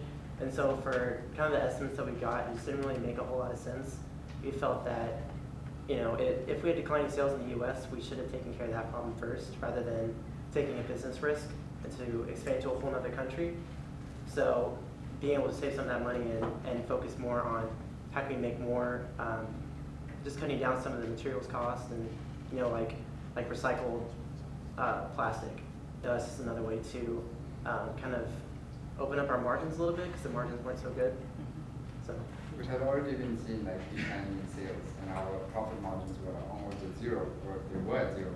So what we decided was, let's fix our problems here at home and in the other countries that we are in before we start branding out. And then when we started doing that, we started coming up with other ideas such as the recycling, such as the hair growth. And if we can take this product and then move it outside.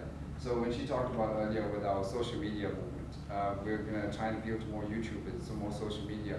And if we can appeal to YouTubers that are from India, such as like Aziz Ansari, like he's blowing up right now. And we have people in India who are watching Netflix, who watch Aziz Ansari's new Netflix original show. Or they look at YouTubers like Superwoman, who they look at these icons, these American icons who are from that country. And we already start to create a demand in their country. And if they really want it, they'll start shipping stuff over there. So we can create a demand and then go in once we see a demand. They're allocating more resources for that and creating a better functioning system where there is a demand.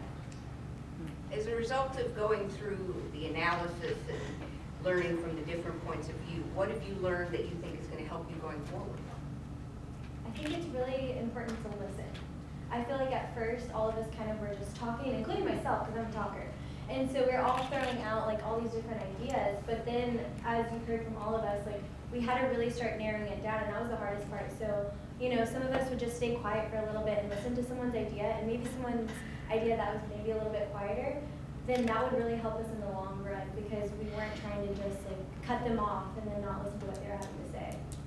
I agree that listening is also a big part of it because like having different backgrounds and different majors and everything, you have your idea that you're kind of like set with, but then you listen to somebody else's and you kind of see their point of view from it and it kind of changes up yours as well.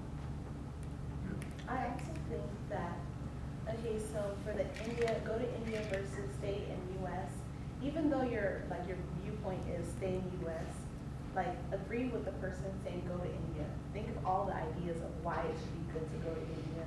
And so if you see, like, if you try to play your mind to see that side, you kind of see if your stance is a good stance. So I feel like in the future, if you have like a situation where somebody else is disagreeing with you, you can kind of see it from their point of view to see, oh, this is what they're seeing that I'm not seeing. So I think this case helped in that way. So I think that's what I take away from it. Great. Good job. Thank you.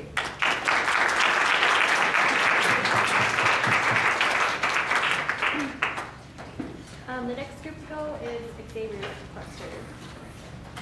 Woo!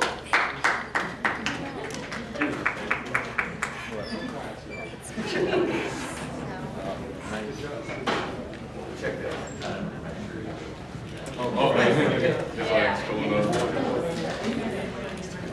Good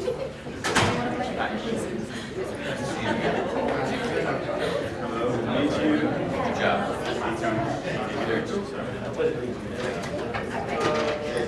Hey, what's going on? Good job. Nice work. Thank you.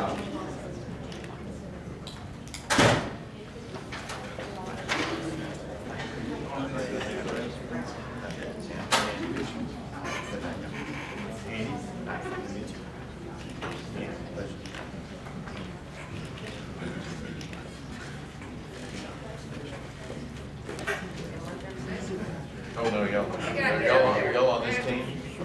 Yeah. You gotta get up Gotta be on there. that. You don't get to sit. No sitting. The very first group got away with it just because we didn't really know the protocol.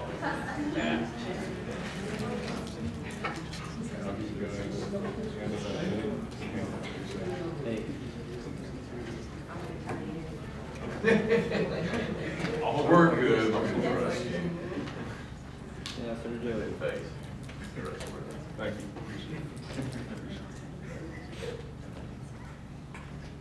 No pressure.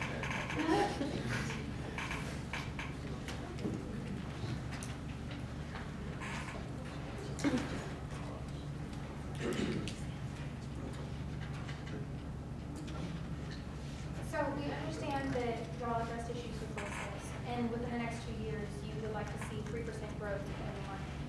Well, we recommend going to India, starting in the cities of Pune, Kolkata, and Bangalore to remain within that $50 million budget that you had given us. By highlighting the 3 cities of Pune, Kolkata, and Bangalore, we believe that the size of the market that we can attain is $231.4 million. The reason why we chose these cities is because of the population, the opportunity to grow within the market, as well as the logistic opportunities available in the area. The map above actually shows the different income, the average income for the areas surrounding the cities that we recommend, and this actually strengthens our marketing strategy. So for our marketing strategy, we recommended that we use 2 celebrities, Shah Khan and Tony Kapoor. The contract cost for Shah Khan was more than $6 million per contract, $480,000 for Tony Kapoor. We did want to do more than just use them on TV advertisements. We did want to have them use the social events to flush our product into the market. We also then found out that our total estimated marketing cost was $13.7 million. So then moving on to our cost and profit function, we then saw that from the information given to us from Fashion Report, our profit would only be $46.8 million. However, that would be over the $50 million budget that we were given. So we reevaluated and we thought that we came up with a new cost scheme where we would only get a profit of $17.4 million. However, we would be in the market and we would have got our product towards the areas that we wanted to go to. Any questions that you may have, that's always we would be happy to answer. Thank you.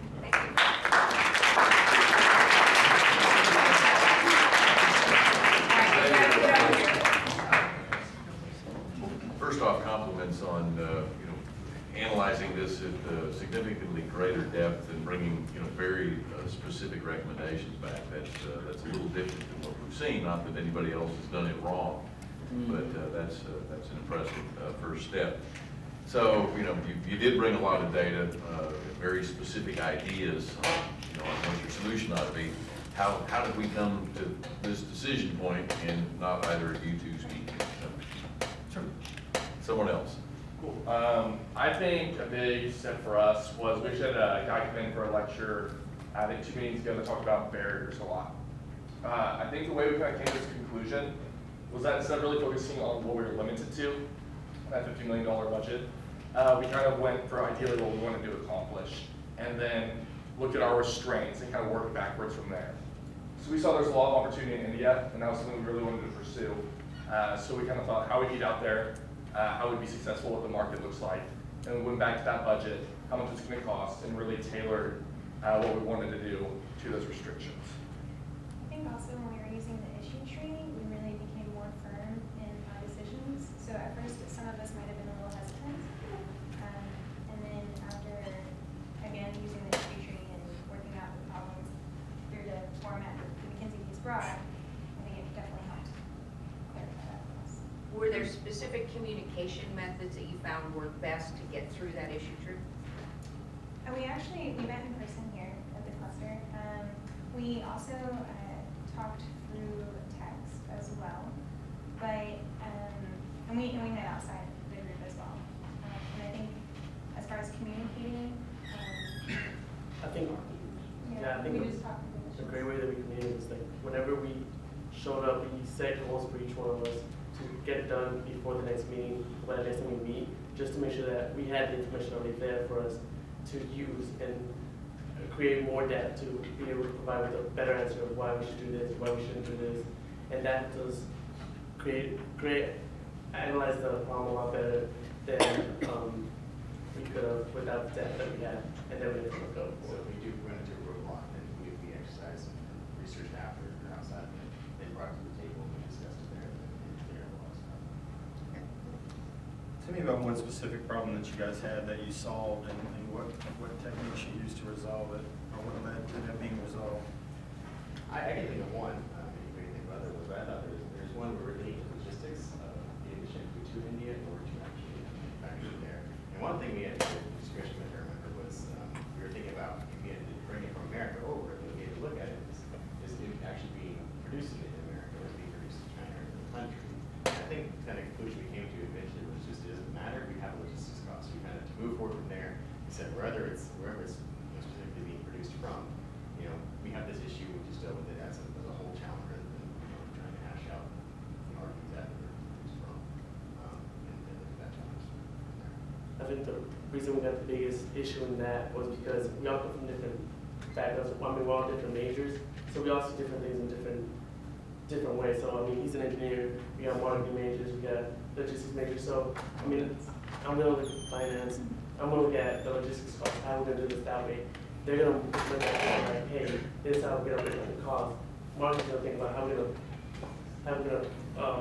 gonna sell the product there. How we're gonna get people to buy it. And we all have different backgrounds. We all get different points on why we should spend money there, why we shouldn't spend money there. And that means that was a big barrier. Through this experience, what are you taking away that is going to help you accomplish your goals, both personal and then as you get out into your careers? I think a big thing that we can all take from this is how to give constructive feedback to each other. Of course, some ideas, I'm not going to say any are better than others, but if we go with the first idea that's thrown out because we're too afraid to criticize someone, we might be led astray.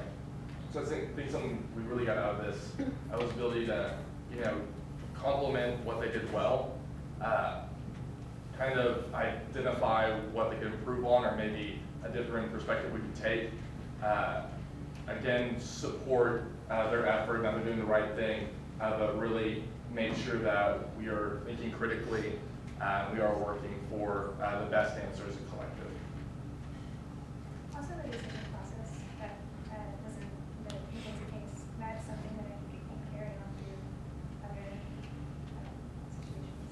I think that helped me to also understand. I mean, we're to listen to people who are different majors, different perspectives. So there's things like people who are in marketing, really think about the fact that there's American brands there. And so now we can face those challenges what we're going to do. As an engineer, I mean, I have all those aspects of the marketing business side of things. So it's a good thing to kind of give me perspective to assist. Very good. Did we get you through? No. Yeah, let's do that quick.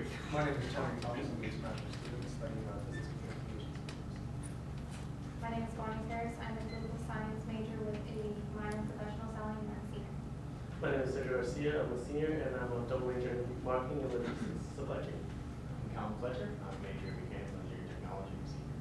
I'm Jacqueline Maynella. I am a major in business computer information systems.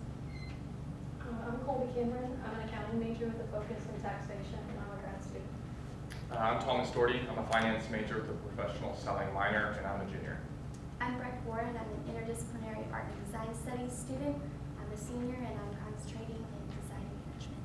Hi, I'm Nacho and I'm in a dual degree program, one from UNT, which is finance, and another from China is international business. Great. Thank you.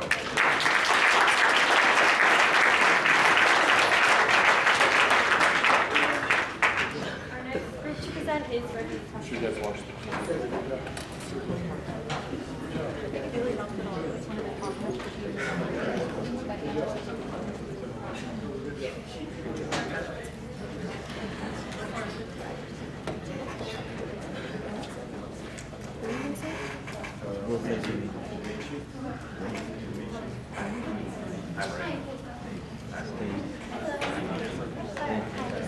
So many feet.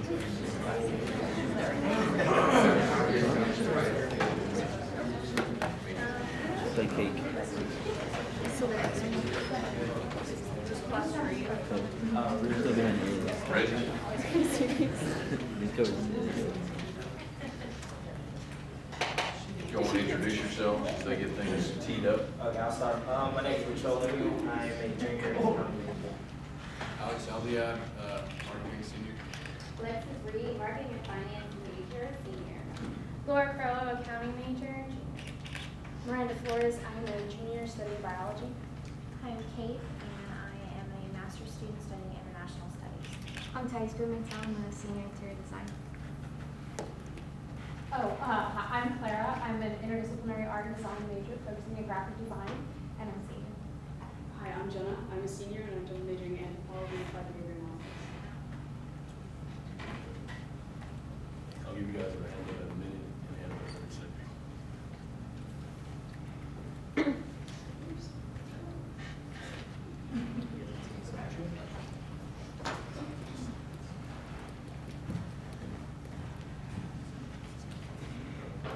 Recently, we were given the opportunity to assess the viability of the Indian haircare market.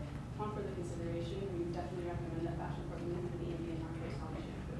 The Indian market represents over 1 million potential customers.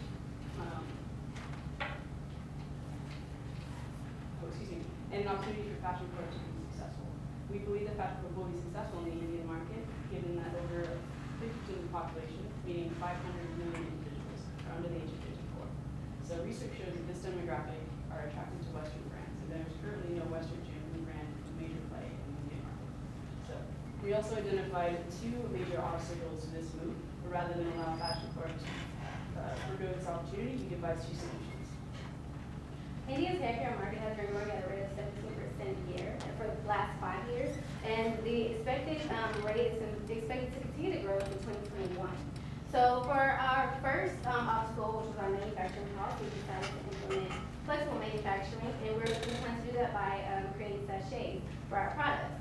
Sachets will keep down our distribution costs, our manufacturing costs, and also they're user-friendly and have been successful in other countries as well as with other major brands. So for our second obstacle, we decided, which was our marketing strategy, we decided to use celebrity endorser, Mrs. Rye, who's also known as the most beautiful woman in the world, and also the selfie queen, so she's in social media really heavy. And she's been celebrity endorser for other major brands such as Pepsi and Revlon. So we feel she's a good fit for our brand. Studies show that internet use, specifically mobile internet social media use, is increasing in India. Utilizing an internet-based marketing strategy and the selfie queen, we believe will allow Fashion Corp to keep marketing costs so low while accessing the target demographic. Finally, our profit calculations summarized with we calculated a profit of over $54 million in the first year alone. Being that our strategies are based in a growing market and utilizing a growing technology, we estimate that future years.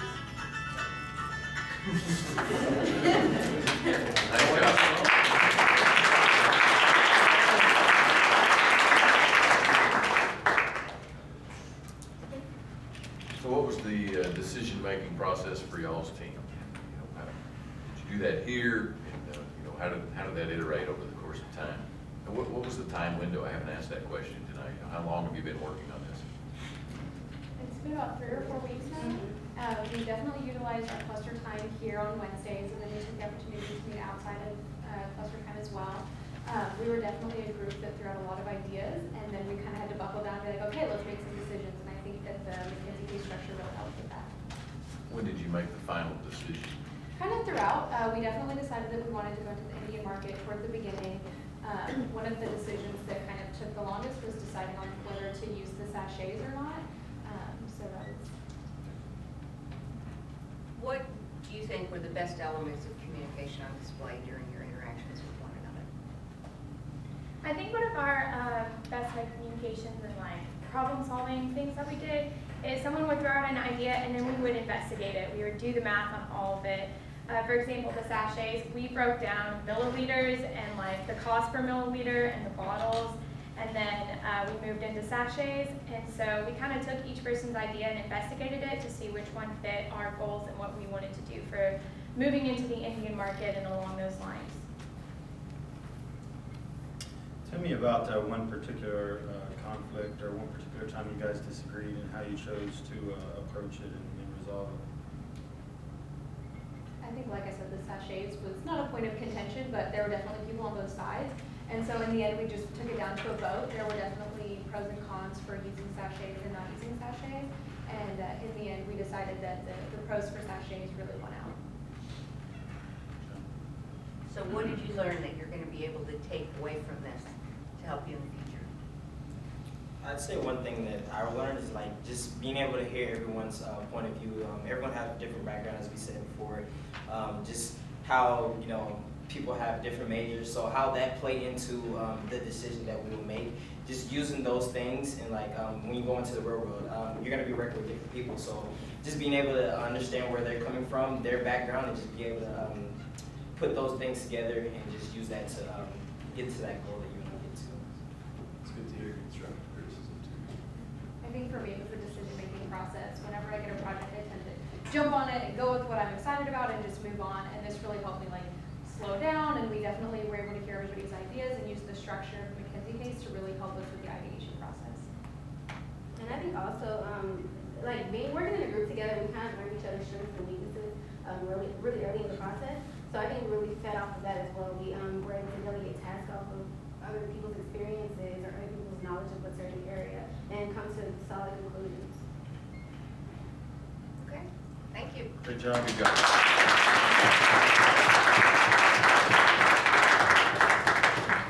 Our final group is Caroline's cluster.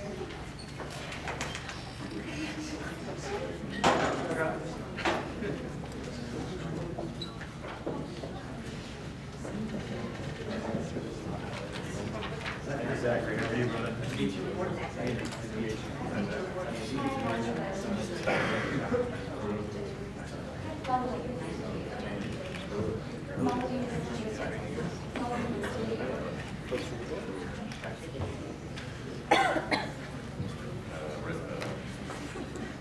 What's this cluster's name? Caroline's cluster. Caroline. Give us just a minute to finish up our evaluation. Zach, sure you know, hand of it, hand of it, there.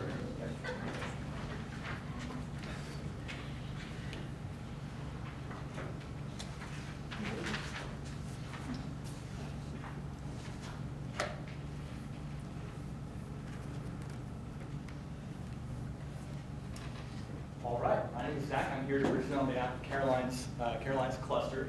So the decision here on the floor tonight is we're trying to decide whether or not we should expand into the Indian market or stay here at home. With this, we're given a $50 million budget. The projection that we made with that budget is that we were going to come back with $46.8 million in 2 years. Given that our chief goal is growth, that's not quite what we're aiming for, and we started to wonder maybe we were asking the wrong question. So the next point that we're going to move on to is going to be presented by Aisha. Good evening, everyone. Before we decided whether or not to take our business to the Indian market, we decided to take a look at some numbers. We found by taking polls from Amazon India and found the average cost of a chocolate bottle was $3.50. We also decided to go to the World Bank website and found that only 48% of the Indian population makes above $3.10 a day, which doesn't leave a lot of the Indian population to target as customers. I'm going to pass it on to my teammate now to talk more about decisions.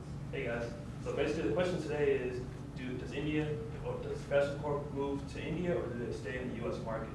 Well, initially our problem stated and why we would even go to India is because the growth in the U.S. market has halted. Well, I think we need to fix the problem here first before we take a risk and go into the Indian market. How should we do this though? Okay, well, we have success with the younger generation already. So we need to market and cater more to the older generation. And we need to also outsource and cut costs in raw material. The future of India is a great opportunity, but our future is in jeopardy if we don't fix our problems here first.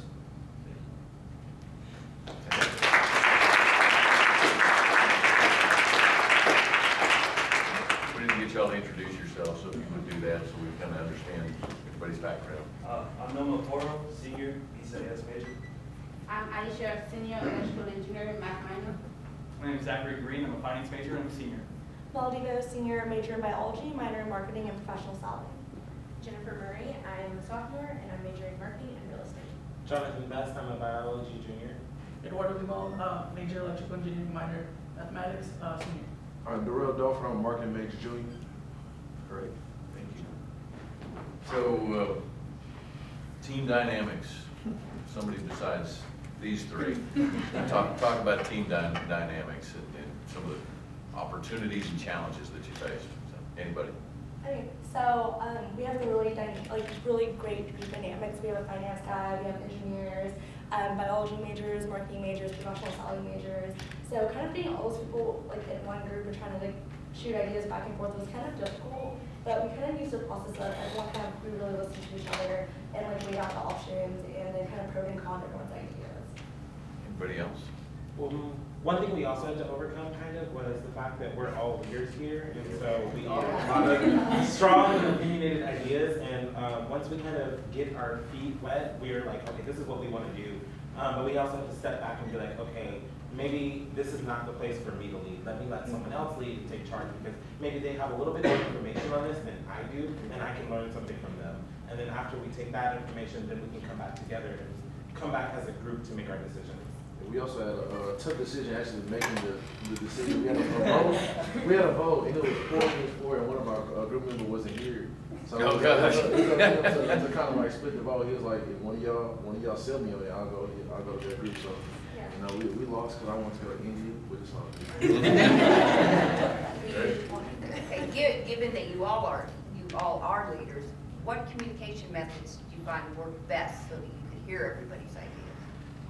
So we actually utilize a lot of technologies because we all have pretty hectic schedules. So we really utilize them so that we could have our cluster time. But we also use collaborative technology like Google Docs, so we could get on there together and kind of like see everyone doing everything at once and kind of talk to each other. We also really use GroupMe and like sending each other like notes, information, shooting ideas back and forth, scheduling times, doing that kind of stuff. We did meet about time too. We had one, the three of us had last week. You kind of I'm sorry, go ahead. I was just gonna say, you could tell. Nice. You kind of led into it. Tell me a little bit about the pitch that made you change your mind. Whoever changed your mind, I want to know exactly what it was that made you change your mind. Well, He's a kingpin. It really all started because one of our members weren't there, so I took the initiative. It was 4-on-4, and I just decided. I told the U.S. market people what really would make me want to stay here, and told me that there's too much risk in India, really. And when you're building something here in the U.S. market, we're second or third in the market share already. So we need to just fix what we have here and then go there. India was a really good opportunity too, because it's a new market. Shampoo can be really big. We have the celebrities as well. We can build on that. We also had, I think it was her last name was Bride, and she has blue eyes, so we can make a blue shampoo. It's a cool little dynamic to have too. But I just thought, you know what, time's running out. Realistically, time's running out, so we need to choose something. And I like the U.S. market. So. One thing that also definitely helped us making our decision was we took an approach to it as, would this be an opportunity that we would consider putting our job on the line for? It was very important to us that if we were going to make this decision, it was a big decision, and so we really wanted to make sure that the value was correct. Would we put our job on the line for this? Is this an opportunity that we're willing to take? Are we willing to maybe lead this company that we feel comfortable with? And if it was that good of a decision to make. I assume you all went into this with certain expectations, which probably weren't all met. And there were probably some surprises. Of those surprises, what did you learn that you think is going to help you going forward? Well, I want to get into IT consulting actually. That's my major. And this is like my first time ever really doing a consulting type of group project and presenting it to a huge amount of people. So this is my first experience and I learned a lot from it. I learned how to present to people, talk to people, get their opinions, and then project it to other people. I'd also just like to add, and this is one of my first times really working. I've done another presentation style competition before, but it's all finance guys. It's all finance people, finance and accounting people. So this is really an awesome opportunity to work with some people that aren't even in the business school and really kind of see the way that their minds work and how they would just absolutely challenge 100% whatever I was saying or what you might have said. It was just interesting seeing how it all came together and how everybody actually legitimately heard what the other person had to say. So that was really awesome. All right, yeah, well, for me it was more, I'm too stuck on a certain thing. Like when they want to go to the United States, I'm like, y'all really have to convince me on why we have to stay here. I'm still stuck on this India thing.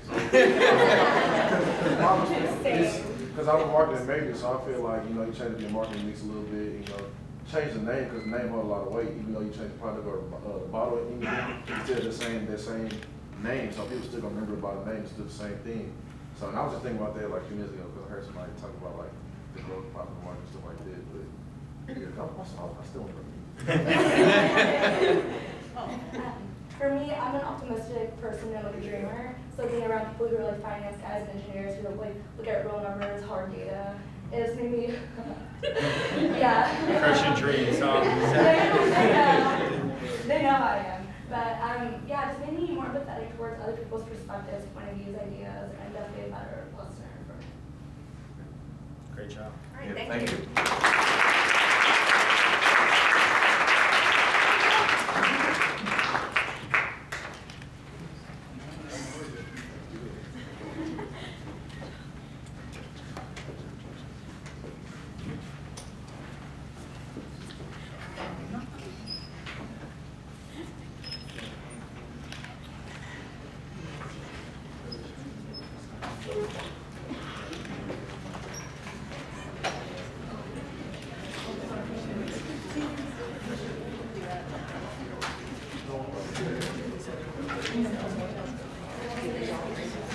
fixing to open a shampoo company in India right now. You see there's $3 a day for caffeine. Yeah, we're not gonna give, it's like chips, you're not gonna get a whole bag of chips, you're gonna get a chip bag with half of it full of shampoo. Perception. Okay, everyone, so here are some of the important dates we have coming up. Please take note of these in your calendars. On October 18th, we have the U Dress where Billy and Rachel will be speaking, and we have another slide on that. October 21st is going to be our PLP social at main event. It's going to be pretty cheap. We have another slide on that also. November 2nd is going to be our mid-year review, so please mark your calendars and try to make it to that, and let your SD know as soon as possible if you have any conflicts. November 8th is the Risk Management and Insurance Career Fair. If you haven't been to a career fair yet, and you're in this one of these majors, please attend that. This is more about the U Dress. Billy and Rachel are going to be speaking on professional dress. This would be really good to attend. It's October 18th, 3:30 to 4:30 in the Union. And then this is more about our social. It's going to be $8 to $10 per person. Start time at 7 p.m. It's in Louisville. And then business after hours mid-year review. You can take down the information for that as well. 5:30 to 7:30, just like last time. Make sure you do sign up for the bus if you're wanting to ride the bus. It's going to leave at 4:30 outside the BLB in the same place as last time. And then we are doing another drive. This time it's going to be canned food. So if you bring 10 cans, it'll count as 1 hour towards your volunteer hours. So remember, you do have to have 4. 2 of your volunteer hours can come from outside organizations, but at least 2 of them have to be from PLP, and you need 4 in total. So these are our upcoming opportunities for volunteer. So make sure to get those. Those are due by November 16th. Yes? If we donated to the animal shelter one, can we donate to this one for an hour? Yes, you can.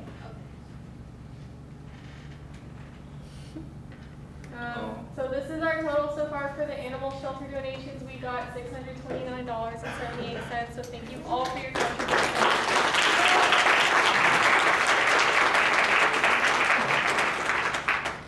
Our next cluster lunches, October 19th, Callie and Xavier at noon, BLB room 115. That's the conference room past the PLP office. And then November 9th, Andy and Christina's clusters are going to have their lunch, and that one's going to be at 11 a.m. And then we have some shout outs. So Austin French got an internship with PepsiCo. Is he in the 46? Bonnie Paris. Bonnie, come right up.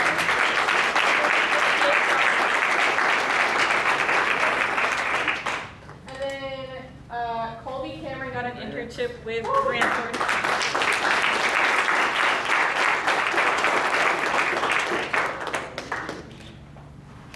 Congratulations. And Fidel got an internship with DHL.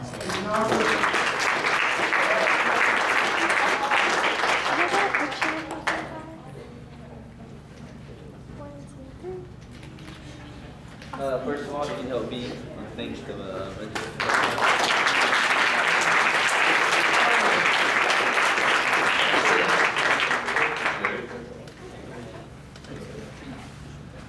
please wear your name tags and on the right side. There are people missing with no name tags. We give it for a reason. For bringing the meeting, please. Caesar, I got one for you in the back. Cool. Here you go. Thank you guys. It's great. Yeah.